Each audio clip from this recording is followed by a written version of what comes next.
Hi, welcome to Fight Me. My name is Jamie Bader. I'm going to be your host today. We are talking about generosity, part 2, time, presence, and intentionality. You will not want to miss it. Thank you so much for coming, and let's go.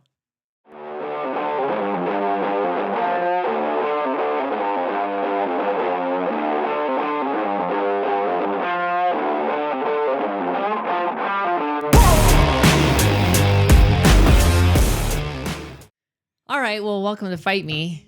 Welcome to Fight Me. We're fighting. We're coming in hot today. We're coming in hot, and I'm going to tell you why.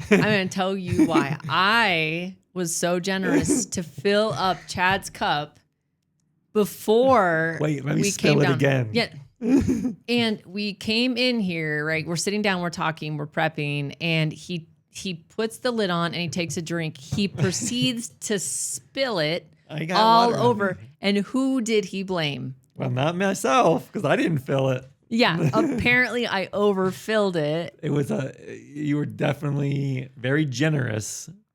Speaking of generous, our series on generous. You were generous with the water, that's for sure. Okay, what I love about this is how it went from, oops, I spilled the water on myself to, Jamie, how much water do you think I need in this should cup? Just be episode 1 because this is the first time. Oh my really goodness, honey. I totally gave you some plenty of water so that you could have that available, and then you spilled it on yourself and then you proceeded to blame me. I don't even know if we need something to warm up any stories. The energy's high now. Energy's high already. That's for sure. Right in the middle of us, me defending my right to fill the water up to however I want to, and telling him he has the agency to look in his cup to see how much is in there. There wasn't a level I would normally fill it at. Yeah, so tell me exactly, what was the narrative and assumption running in your head at that point? I would like to know.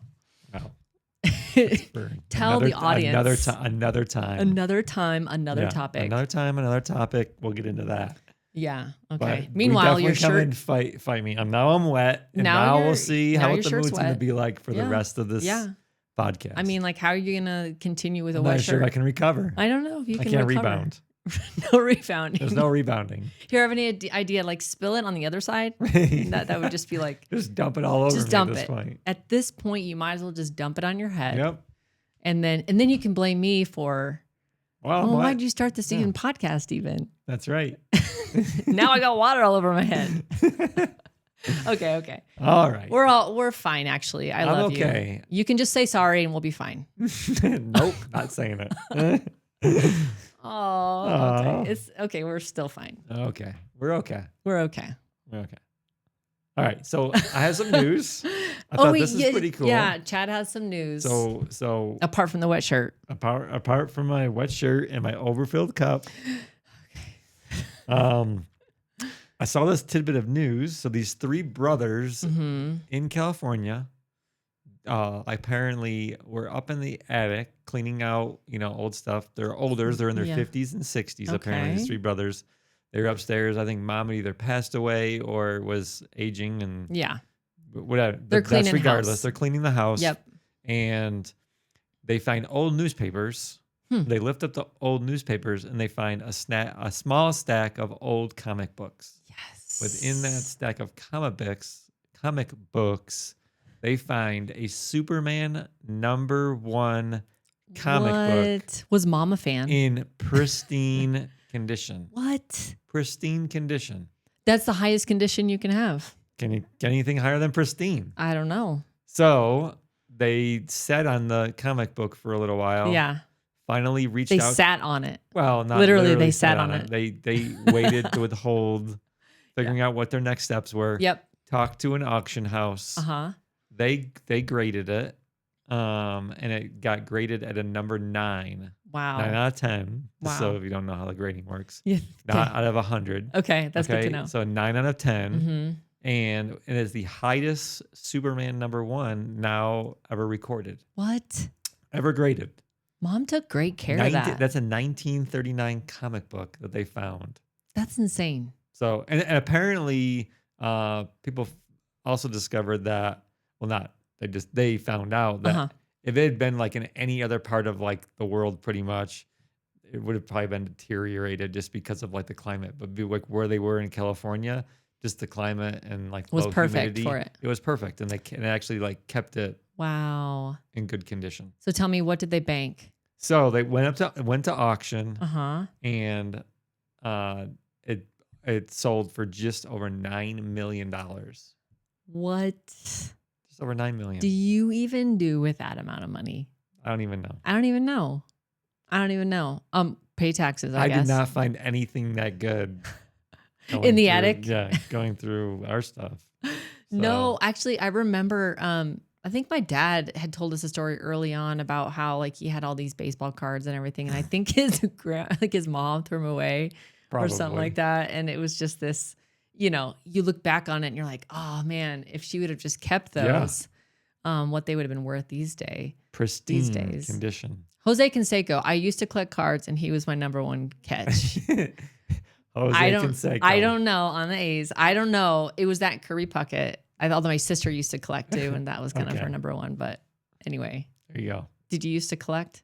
I was a big collector. Were you a big collector? I was. Of water on your shirt? Well, that's what I find. I've just taken up that hobby recently. It's a recent hobby. Yep. Okay, well, tell us, like, what are some of your best cards that you collected? I have no idea. Probably, you don't remember? I don't know. Jerry Rice rookie card. Perfect. For football. I don't know. Yeah. I used to like Ken Griffey Jr. Oh, cards. of course, everyone loved him. And he's an actual Hall of Famer. He's a Hall of Famer. Jose, why weren't you? Nah, Jose Canseco. I don't know why. I was like, oh yeah, Jose Canseco is awesome. Exactly. Okay. Well, good. See, okay, so baseball cards, they paid off. We actually we had consolidated ours. We did consolidate. Put them together. And like 90s baseball cards are basically worthless. Yeah. I gave tons and tons of cards like away. Yeah. I know, right? Recently. Right, but right. I think it was like we kept things that were like worth stuff. Yeah. So we'll see if they're actually worth stuff. Maybe later. Eventually they will be worth something. Yeah. I'm sure, although they probably would not grade very high. No, there is no Superman #1. No Superman in 10 out of 10. #1s. No. 9 out of 10s. Nope. For sure. I love that. All right. What else we got? All right. So the other one, which I thought was very interesting, and maybe can lead into our topic. So I would say the movie Titanic is not one of my favorite. I think I watched it one time. I couldn't watch it more than once. I remember I was in high school when it came out, and it was like in theaters for a full year. Yeah, it was there for a long time. I couldn't believe it. Yeah. I remember like sitting around 11 months later, and someone was like, I went to go see I was like, how is that still in the movie theaters? People loved it. I could only see it once. Now I wonder why it made so much money. Yeah. Anyways. Yeah. So it made a ton of money. Anyways. So apparently an 18 karat gold pocket watch that had stopped ticking at 2:21 a.m. on April 15th, 1912 was recently sold for $2.3 million. And it set a record for the most expensive piece of Titanic memorabilia. What? All right. So the backstory of this watch is the watch belonged to Isidore Strauss, who was 67. He was a co-founder of the Macy's department store chain. And he was traveling first class on the Titanic along with his wife, Ida, who was 63 years old at the time. Okay. So, okay. I have a feeling this might not end the way I want it to end. Go ahead. Continue. You want to know more? You want to know their fate? So, according to contemporary witnesses, people that were survivors of the scene, Isidore, he refused to board a lifeboat because there was not enough space for all passengers. And as a result, Ida, his wife, actually remained at his side. Okay. So they held on to each other on the ship's deck until they both perished. Oh my goodness, y'all. Okay. Yeah. So Isidore's body, along with the watch, was recovered while Ida's was never found. And they found the stopwatch, not the stopwatch, the pocket watch on his person. Wow. Oh my goodness. And okay. So it's part of the thing. That's like historic kind of love story and also so sad. So sad. And also very not Titanic. An uplifting one. And then to make it a little more to the twist of the plot. So apparently, Wendy Rush, she is the great-great-granddaughter of Isidore and Ida.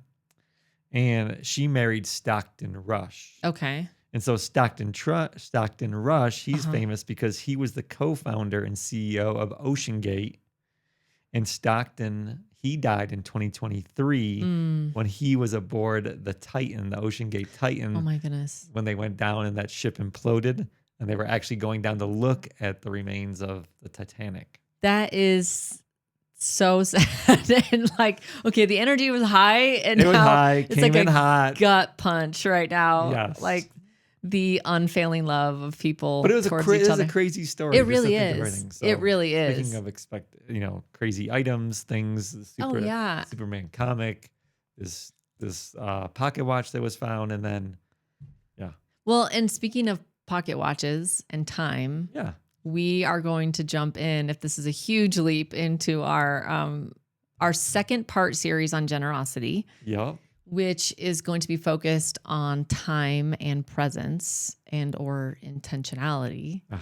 And so thank you for those lovely stories. One being way more exciting than the other. Well, it was a segue into our We're topic segueing. today. Yeah, Time. it's a segue. If you want to keep it lighthearted, we could both do a duet of Cyndi Lauper's "Time After Time" real quick. No, that's not happening. Not I'm happening. sure our listeners would hate that. They would absolutely love it and hate it at the same time. No, please stop.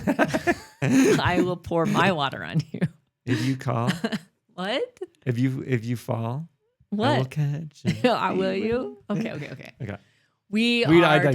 digressing. I We've digress. digressed. We are fully digressed. Okay. Yes. So here we are on Fight Me. We're going to fight a little bit of generosity about, time and presence and intentionality. Yeah. And so last week we had Tis talked the about, season. yeah, it is.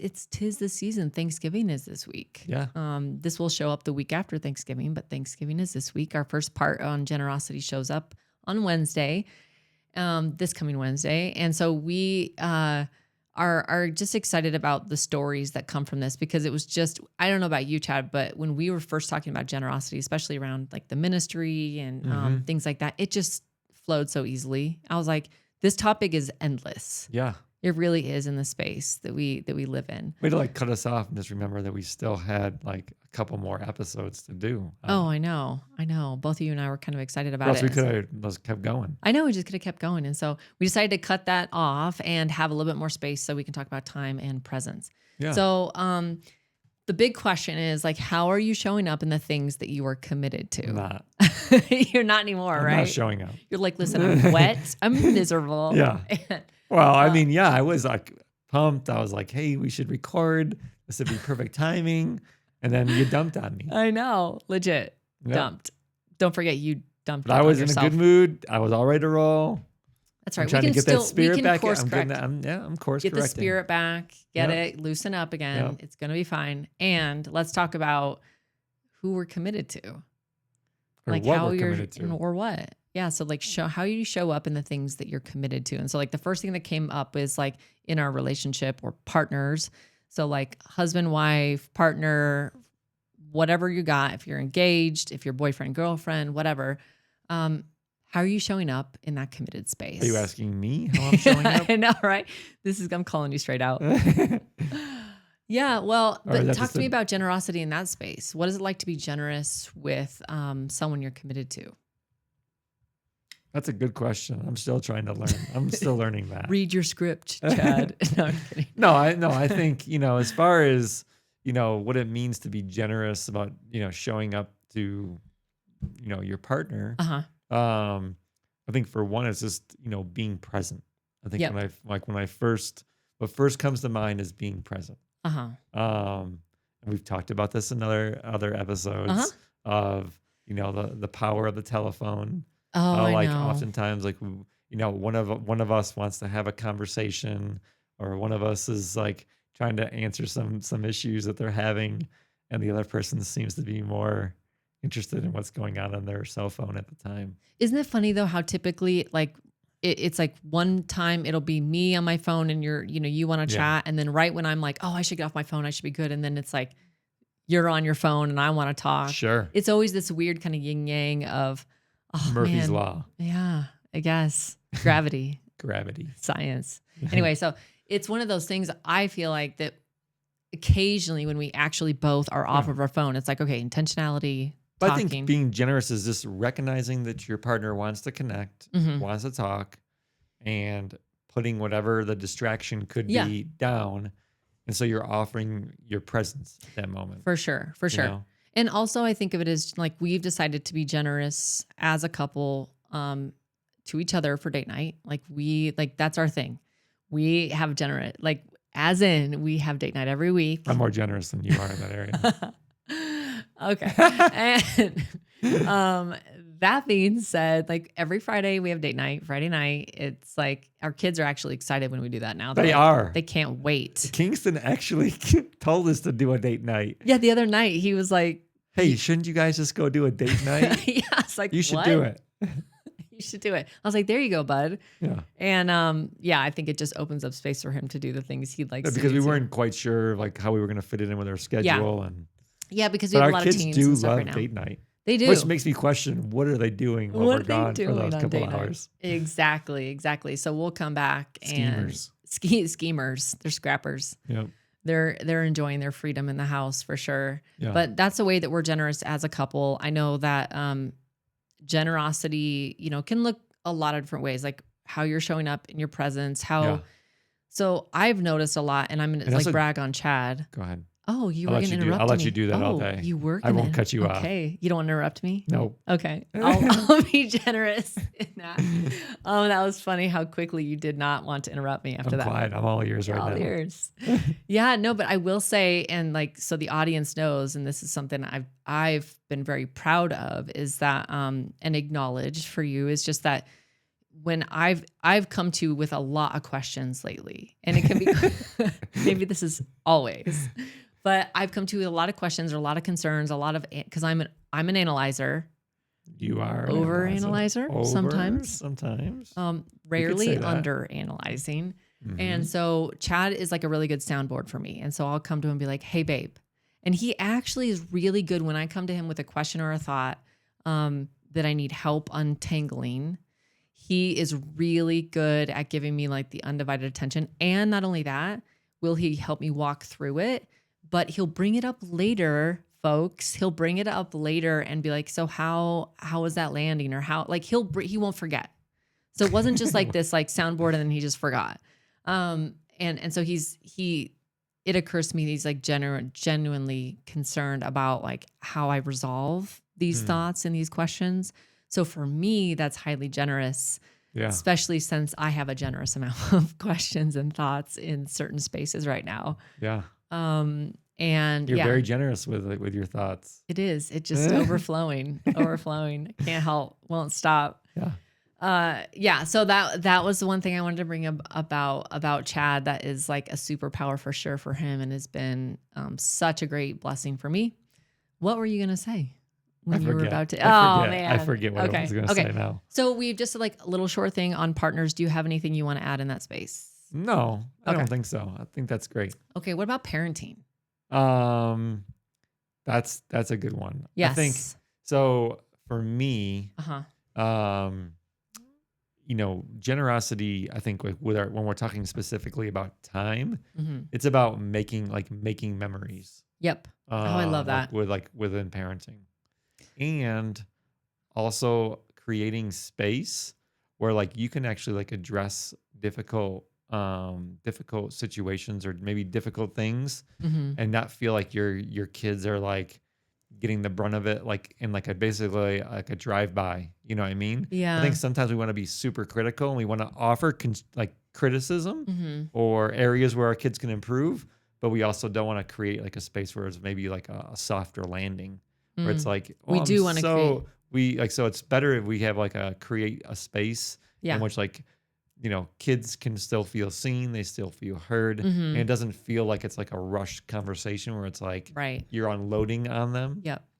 And so you're able to like give like a full perspective of like, and we've had to have some difficult conversations recently. Yeah, we have with both of our kids. Not because they're bad kids, but just like areas that we would like to see them. Yeah, they're humans. Thankfully. Yeah. And also, I want to know, most of those conversations happen in the kitchen. Yeah, they do. Don't you think? Yeah, they do. Occasionally, actually, they'll happen in the car when I'm one-on-one with one of them because they can't like. It's actually a great space to be like have a generous conversation in the car because you're not necessarily looking at each other. Yeah. At least I'm not. The car is a great spot. Yeah, I know you like to drive and look at the passenger. So either way, that just I don't know how you do it, babe. Generous with that feedback. Anyway. That is a fault of mine. That is true. Okay. I like the eye contact. Eye contact, yeah, not so helpful when you're driving. But I will say, I prefer people talking to people in the back seat. That makes our listeners feel more safe to drive with me. Don't fake it, babe. Stop. Okay, wait. So I will say, I love talking in the car because it gives there almost is this permission to be open because you don't have this eye contact like on purpose. Yeah. And I don't know, it's like a quiet space. It's a very like solid, like small place. So it's not like, we're in the kitchen and anyone can hear. And so it creates this privacy as well. Yeah. But I will say a lot of our conversations with our kids happen in the kitchen. Like it's almost like this fair game. If you're in the kitchen standing, yeah, it is an open invitation to talk about anything that's necessary. So like, for example, open floor and food and snacks are available too. So that's always helpful. I'm like, here, let's snack while we talk. Softer landing for some stuff. For sure. Yeah. For sure. So like Olivia will come down and she'll have a thought or a question or a concern or something that happened today, or Kingston, will catch him.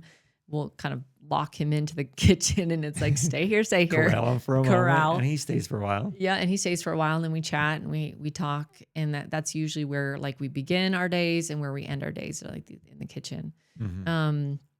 Yeah. So in that space, parenting, I feel like being generous with your time with them and intentionality. It's like legit takes effort though. Yeah. Like it's not an easy thing. For example, like one of the things I've, and you've been good at this too, but it's been really important for me to build in time with like both of the kids individually. So occasionally like going out for a coffee date with Olivia. We are hyper caffeinated with her. And then also, so she loves coffee. She loves coffee. And then also like she enjoys being outdoors, which for me is like a natural connection. So it's like we can be outside, and then obviously we have the car ride there. And so just having like areas to have like communication. And so the kids feel seen. There's like memories created. It just offers an environment in which like sharing can happen. And there's plenty of lighthearted stuff. Oh, and for things sure. It's not all serious all the time. It's a lot of joking. We joke. But like it just allows an area and an environment for your kids to like feel seen, feel heard, and knowing like that there's like attention to them. And then the other thing I'd say is like, for Kingston on the reverse side of that is like the gym has kind of like become our space. Oh yeah, it has. And I'm really surprised. Like he's been now he's like turned to a place where first it was like twisting his arm to go, but now it's like he loves it. Monday he knows the routine. Like he does. He's got it and he's looking forward to it. And now he's seeing results. Yep. He's getting a little bit of muscle. Getting a little bit of muscle. And for him, he's like not a big guy. He's gotten taller though, and he's like filling out. And so for him, I think it's his confidence boost. Yeah. Confidence boost. And he he's kind of fun now because it's a little bit of competition. But he is like the DJ. Because you guys share earphones. Yes, we do. I don't know how you do it, but you do it. You share earphones. He takes the left and I take the right. Okay, well, very specific. Thank you. That's helpful. And he controls the music. Most of the time. Like you'll see him run off. Unless we've been listening to the same thing for 2 weeks. I know. And he knows the words too, because I love it. He does know the words. He likes to like rap. Yeah. Because usually it's me, Chad, and Kingston, right? And initially it was Chad and Kingston, and then I joined in, and now we like switch off and reps. So like there's 3 of us, so it'll be like usually Chad or Kingston, then myself. And when he's not like pulling the weight, he is the one like rapping or like kind of beatboxing into the music. It's great. Yeah. It's so great. Yeah. So there's some generosity in parenting. Do you have any other thoughts around that? Not off the top of my head, but we can maybe circle back to that. Yeah, we might be able to circle back. I was thinking generosity in chores. Maybe do final thoughts. Final thoughts. That's a good point. Okay. Next is work. Oof. So, and Chad actually did a lot of talking about like the ministry work that he does. Yeah, I did. But he also does other things. Chad is like the jack of all trades when it comes. I don't know what that means. It just means that you do a lot of things, specifically in work and responsibility. Yeah. And so like I'll say something like I'm an executive coach. I'm a coach, and so and also do leadership training. And one of the parts that like I'm going to integrate generosity, right? Because we're talking about generosity, is that in my practice, there is this rule I have of like whoever refers me, there's a referral free fee of 10%. So it doesn't even have to be another coach. It can be just a person. You can just expect that 10% of whatever the person signed for in the contract is coming straight back to you, and you get a chance to be generous with that, however you want. And so I that's like just, that. yeah, I know it's kind of fun, right? And just to like allow people to, it's this like they're trusting me with their people. I'm going to start And referring you're going to people too. refer. You'll be like, babe, remember I referred. Now you owe me 100%. I know it's 100%. So that's just a way to incorporate, like generosity into work. Chad, what have you seen like in your own space? Yeah, I think for me, like number one is, when I think about like your main professional commitment Mm-hmm. is it's the same thing of being present. I Yeah. mean, I think back to even like when we were pre on the field of Oh, living in yeah. Guatemala, like Yeah. when you were a nurse and I was a teacher, Yep. like what that meant. And I think it just meant to like be prepared each and every single day. Oh, for real. Showing up for work. I mean, obviously we always show up to work and there's things going on like in our personal lives. Mm-hmm. Um, but it's also just like a matter of like being present. And Mm-hmm. so doing your best like with the energy that you have for the day, even though there's going to be times when you don't have the same amount of energy that you had as yesterday or whatever. I think it's just being willing to like give the effort that the position requires. Yeah. No, I love that. Like Preparing. whoever like you're serving, whether it be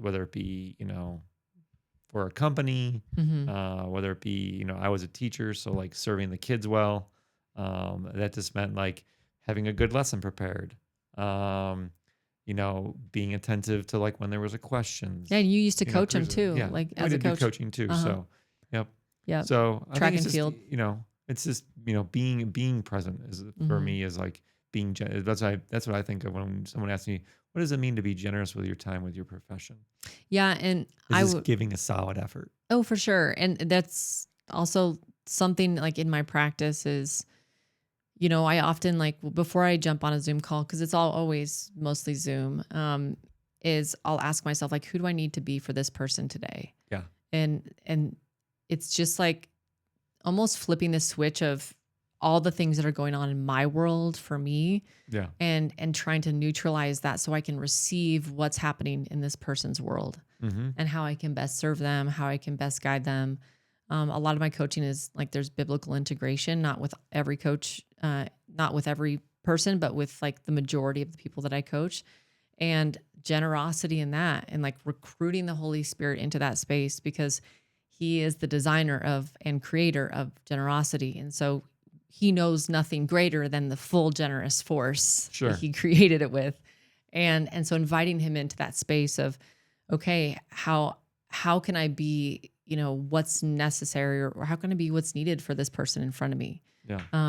And so that feels like generosity for me, is to just essentially take this moment to pivot and forget about myself and what's going on in my mind, in my world, and really focus and be intentional and show up and prepare. And that's in the preparation for each of my clients. So that feels very much like a generous space for me.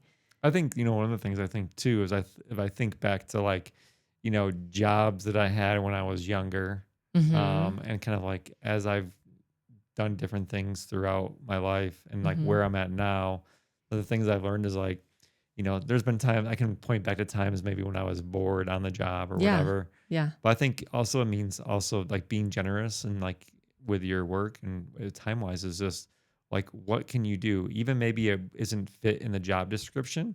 Like if there's a time that's like downtime or maybe you're not being challenged or being Sure. pushed, ask yourself like what can I do around here that would help out the company, or what can I do that How would can I add how can I value? add value? Something. Mm-hmm. So I think that would like this is like a good question to ask. I wish I would have known that when I was younger. Oh, for Of like sure. just because I think Yeah. those, and I think now being like where I'm at now of like what you look for in a young worker is you want to see people that take initiative. You want to see people that are willing to do more.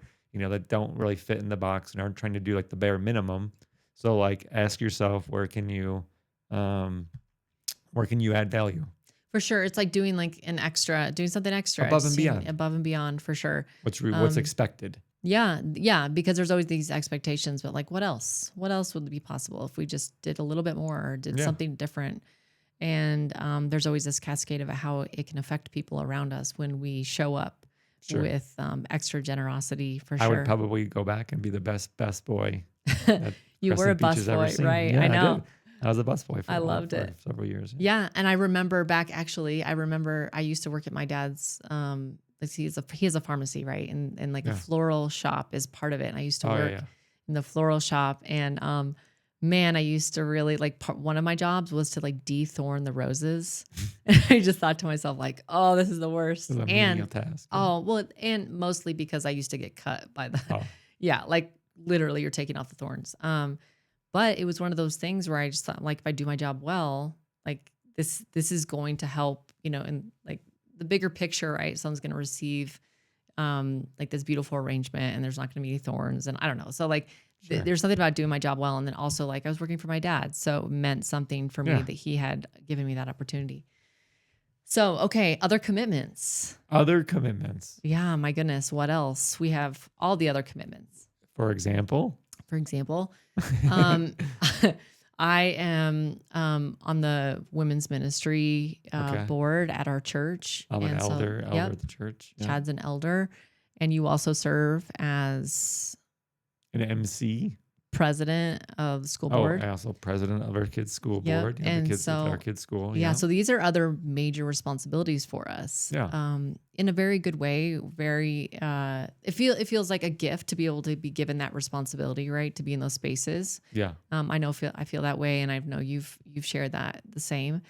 And so there are these commitments. Like we got to show up. Sure. Like I'm committed to it. I'm committed to these longer meetings once a month. Yeah. And one thing is kids like our son, like the school board, I'm on that. Also, I'm an elder at the church. I serve in like MC or whatever. I give announcements, pray, do different liturgies before the sermon and stuff. Lead the congregation in that. As you said, you oversee women's Bible study. Yeah, I have a Bible study right now. You also serve on the women's ministry board. Yep. Mm-hmm. And there's different things that we're committed to. For sure. And so like we're finding that like showing up also like all these it's really just about like what are you committed to, and do you have the integrity to do what you say you're going to do by when you're going to do it. I think that's like the important thing. Yeah. Because for me, like when you say like other commitments or however you want to phrase that, I think when I think of like, how do I want to show up or how can I be generous with my time? Number one is just being prepared. Yeah, it is. And it takes so much pressure off too. Yeah. Yes. Number one. It takes pressure off for sure.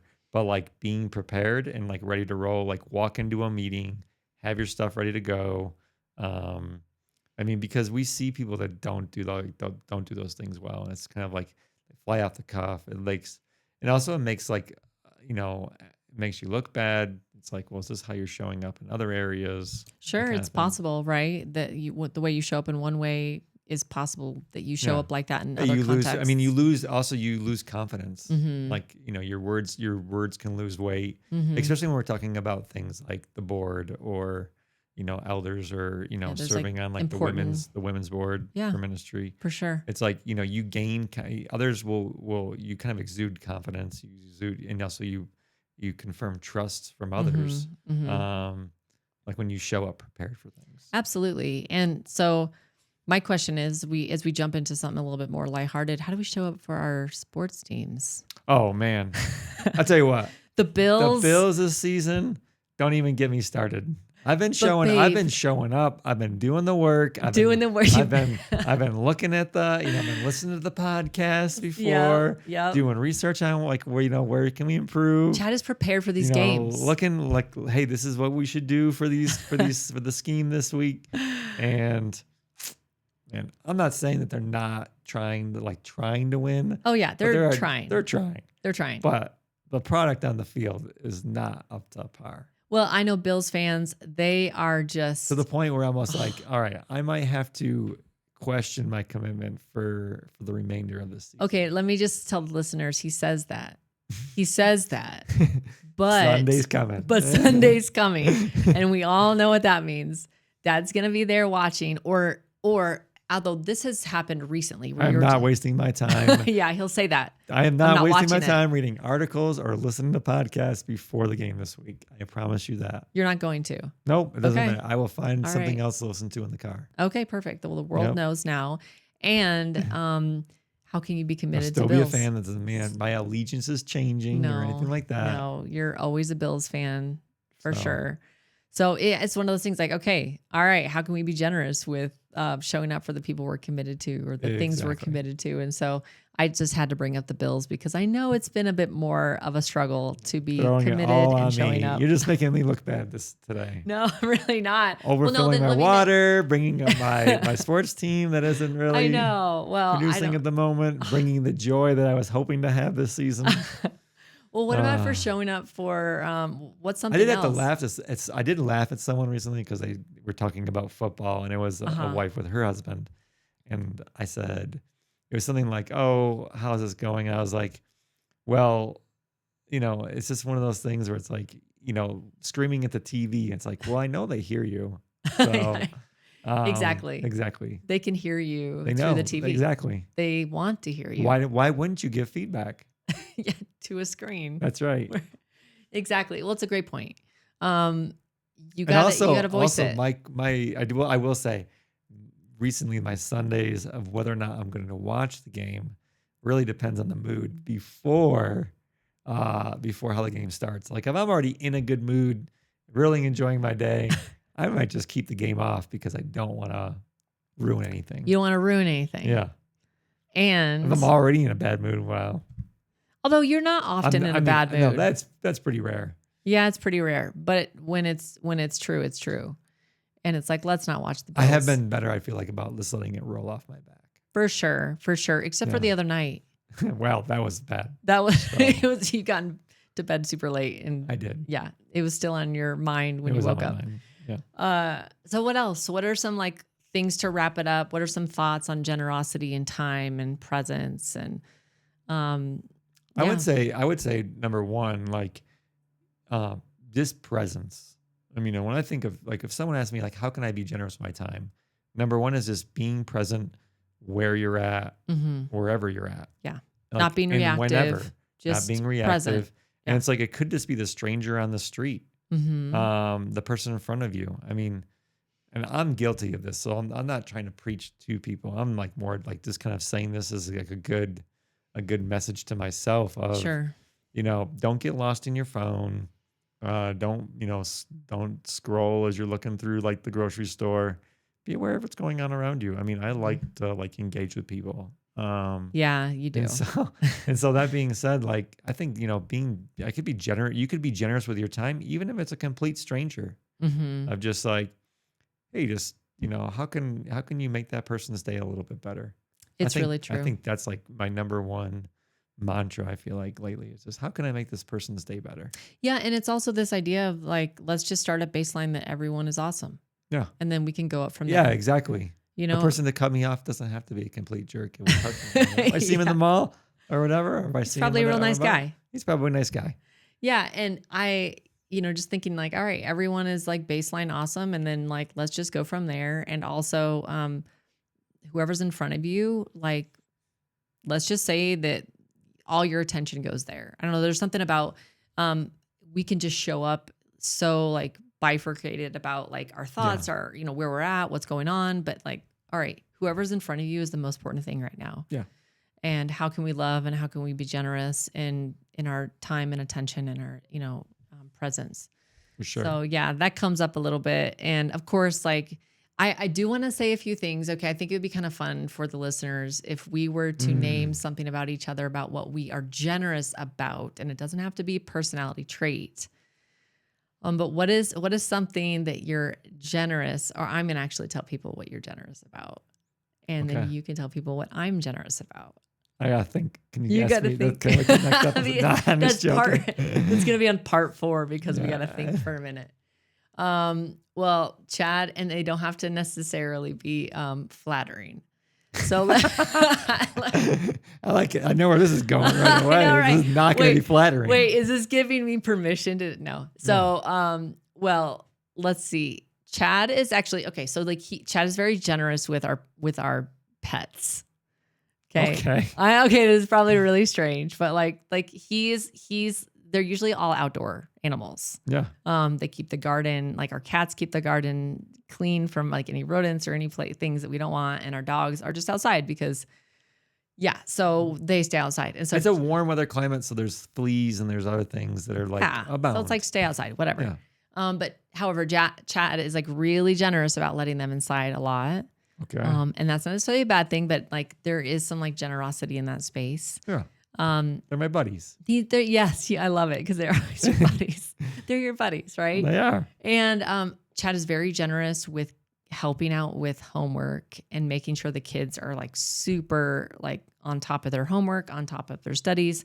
He's a teacher, right? So like this is a very natural thing, but I want to like brag in a sense and like that he is on top of it. Yeah. If there's one person that will like, it'll just go around me, over my head or whatever, it's me. And so that Chad is super generous in that space. He's also the generous cook. He cooks. Okay.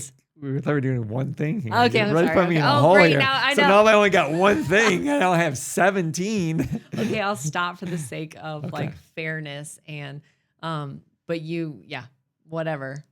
Just say one. You don't have to say three. I just said three because I'm, generous today. Because you're generous today. Today. One thing that I do really, really appreciate in you, this is actually generous, even though you might not think this is a generous thing. Okay. I love that there's always like a running list of like groceries, like of things to like get. Isn't that weird? Even after we get back, I make a list, right? Well, no, I mean like, well, yeah. So it's like, as we go, because like I'm out and about a lot more. Yes. And so typically it's not like I will do a quick stop at the local grocery store. Yeah. Because usually I'll pass 1 or 20. Yes. My coming and going. So for me, it's like, it's very convenient to have a list that's like already made without thinking about what do we need to get? What are we forgetting? That kind of thing. I feel like you do a very good job. And I would say on like to add to that, not only like with the grocery list, but also just like being organized in general. Huh. And so making sure that like, I think you were the one that even initiated like getting like our calendars and schedules like all synced up. Yeah, that's right. You're right. I forgot about that. And so like keeping schedules. So like when I like am scheduling things, I don't have to worry about, well, is this conflicting? Let me get back to you. I can just know like right away, like, oh, this is what we had then, then. And because we have between kids' school, between ministry stuff, between like our personal lives, between your business. Yep, exactly. Venture, like it's like we just have like a multiple different things and that we're trying to juggle. And so for you to be able to like help maintain that is you're very, very generous with that. Yeah, thank you. And I remember actually how that formed because I think it was born out of a complaint that like we just couldn't sync. Like there wasn't anything. Like I'd be like, "What are you doing today?" And you'd be like, "What do you mean? What are you doing today?" And it was trying to figure out those things. So yeah, that really has helped. And the last thing I'll say, so one more, is I also feel like you are like very generous in that you are very intentional about the need to like take like personal time because I feel like oftentimes like it's easier for me to like feel guilty like, oh, I have like this spare time and I should invest it with you or like with like as a family. And we do those things, but then occasionally you'll be like, hey, what do you need to do? Like, what is something that you want to do and just go do it or something? Yeah. So, like just have that. Just to have a moment like where it's like, cause I'm not great at like taking a lot of personal time. No, I know. And that not in like, that's not necessarily like a bad thing because you're so committed to what you do. Just, but I know for me, I recognize how important it is for me to have like a moment or quiet or do something that's like separate from the family and just something for me, something I like to do. And so there's this empathetic. Bird watching. Yeah, bird watching. Chad loves it. So it's like, for when sure. When I say personal time, that's what I really mean.